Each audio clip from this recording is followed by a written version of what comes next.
அண்மை செய்தி. நன்னிலம் அரசு கல்லூரி பெண் கௌரவ விரிவுரையாளருக்கு தனியாக அழைத்து சென்று கல்லூரி முதல்வர் பாலியல் தொல்லை கொடுத்ததாக புகார் எழுந்திருக்கிறது. இது குறித்த விரிவான விவரங்களுக்காக இணைகிறார் எம்முடைய செய்தியாளர் நேசராஜ்.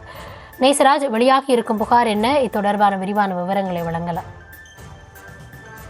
கௌதமி, திருவாரூர் மாவட்டம் நன்னிலம் பகுதியில் அரசு கலை மற்றும் அறிவியல் கல்லூரி இயங்கி வருகிறது. இந்த கல்லூரியில் நன்னிலம் சுற்றுவட்டார கிராமங்களைச் சேர்ந்த 1000க்கும் மேற்பட்ட மாணவ மாணவிகள் பயின்று வருகின்றனர்.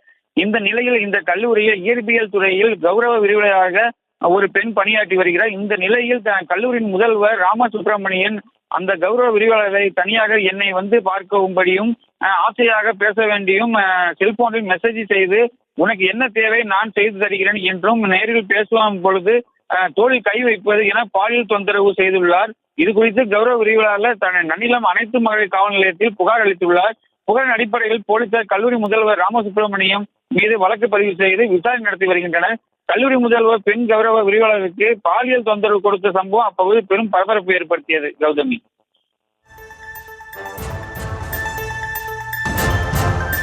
விவரங்களுக்கு நன்றி.